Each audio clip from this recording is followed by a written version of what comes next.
El candidato de la derecha, Abelardo de la Espriella, ha ganado la primera vuelta de las elecciones presidenciales colombianas. Pero en realidad, quien ha perdido estos comicios no es otro que Gustavo Petro.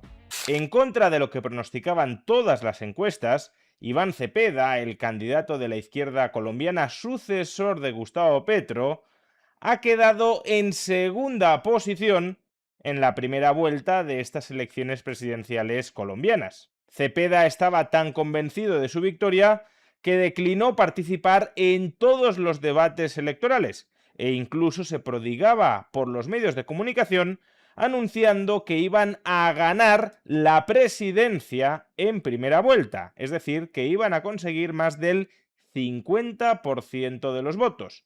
Finalmente no ha sido así. No solo no han conseguido la mitad de los votos, sino que han quedado por detrás del candidato de la derecha, Abelardo de la Espriella.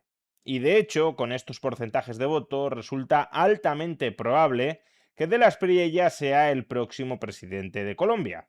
Ahora mismo las casas de apuestas le otorgan una probabilidad de victoria en segunda vuelta superior al 90%.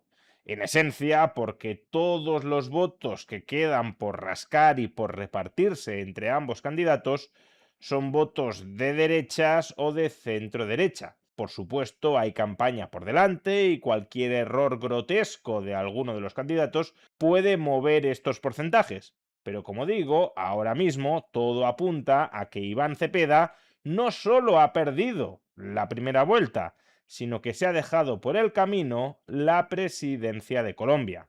Y este fracaso de la izquierda colombiana, desde luego, es imputable en su mayor parte a la presidencia de Gustavo Petro, porque estos comicios también eran un examen, una votación popular a cuán satisfecha ha quedado la población de estos 4 años de presidencia petrista. Y a tenor de estos porcentajes de voto, la nota que le ha puesto a Gustavo Petro la mayoría de la población colombiana ha sido suspenso. ¿Pero a qué se debe este suspenso?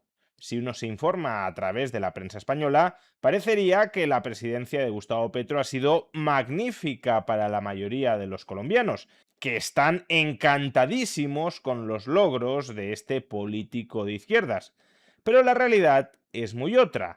La presidencia de Gustavo Petro ha sido un fracaso en al menos 3 frentes fundamentales para la mayoría de colombianos. El primero, la economía.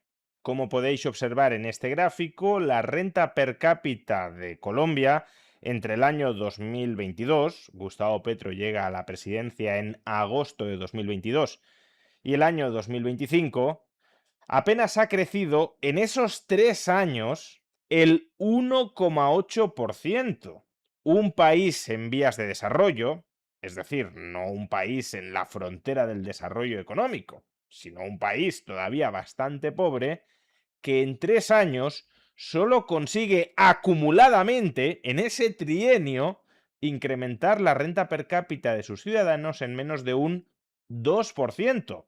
Todavía peor, las bases de este exiguo crecimiento económico son muy endebles. Por un lado, la política intervencionista y antiempresarial de Gustavo Petro ha provocado que la inversión, que es la base del crecimiento económico sostenido a largo plazo, no haya dejado de caer a lo largo de la presidencia de Petro, hasta el punto de ubicarse como porcentaje de PIB en uno de los niveles más bajos de su historia. Los empresarios colombianos no quieren invertir en Colombia porque el clima de negocios se vuelve asfixiante y arbitrario, y por eso no inmovilizan su capital en el país promoviendo su desarrollo. Ahora bien, y por otro lado, esta merma de la inversión empresarial ha sido en parte compensada a efectos contables, que no a efectos de generación de riqueza sostenible, por el déficit público del Estado colombiano. Gustavo Petro recibió un déficit público de apenas el 3% del PIB, presupuestos aprobados en 2022 y aplicables en 2023, y va a entregar un país con un déficit público más que duplicado, un déficit público propio de los años de la pandemia. Es decir, que económicamente el país está estancado a pesar de estar dopado por el endeudamiento público. Sin el dopaje del endeudamiento público, el declive económico aún sería más obvio, porque Petro, repito, ha expulsado la inversión privada del país.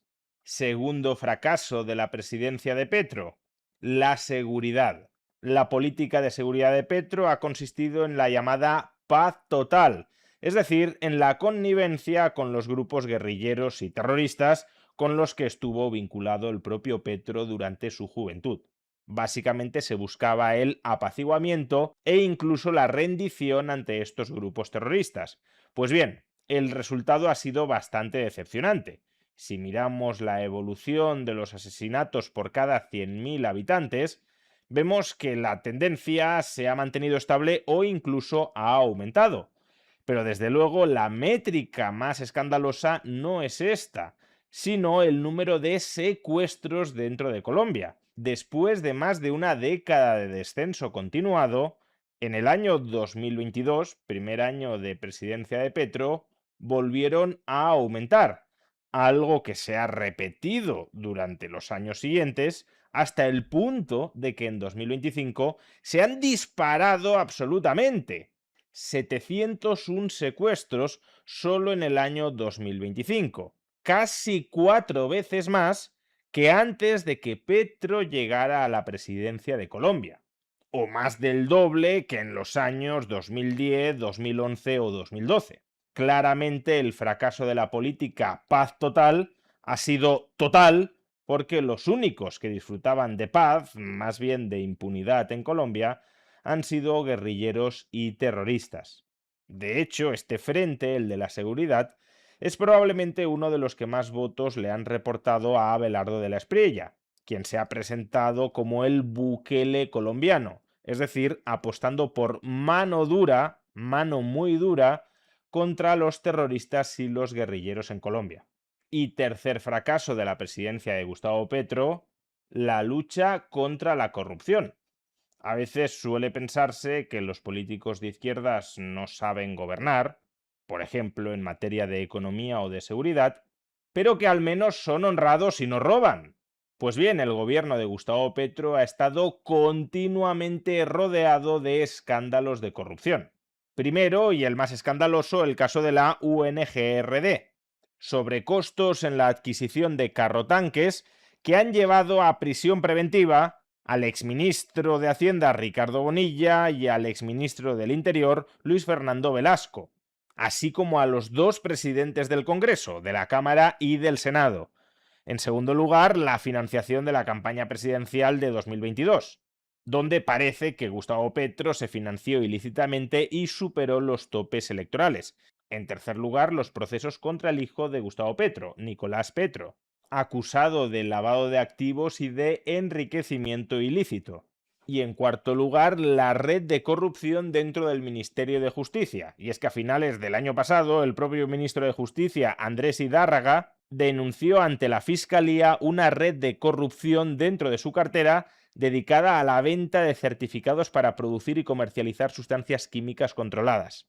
Por todo ello, y como podéis ver en el gráfico, la puntuación que ha obtenido Colombia en el índice de percepción de la corrupción que elabora anualmente Transparencia Internacional ha caído en picado desde el año 2023. Estos últimos años de presidencia de Gustavo Petro han borrado por entero cualquier posible imagen de político honesto que hubiese podido tener dentro de la sociedad colombiana. En definitiva, ha fracasado en la economía, ha fracasado en la seguridad y ha fracasado en la lucha contra la corrupción. De ahí que alrededor del 60% de colombianos le hayan dado la espalda a su heredero en esta primera vuelta de las elecciones presidenciales colombianas. Gustavo Petro fue capaz de llegar a la presidencia de Colombia, por un lado, gracias a la nefasta presidencia de Iván Duque que lo antecedió, y por otro lado, gracias a un bloque rival tremendamente desunido y poco profesionalizado. Recordemos que en segunda vuelta Gustavo Petro tuvo que competir con Rodolfo Hernández, un outsider cuasi octogenario que de hecho murió 2 años después de concurrir a esa segunda vuelta contra Gustavo Petro. Fue eso lo que le permitió a Gustavo Petro llegar a la presidencia de Colombia. Y a la luz de lo acontecido en las elecciones de ayer, no parece que la mayoría de colombianos hayan quedado demasiado satisfechos con el fracaso de su presidente.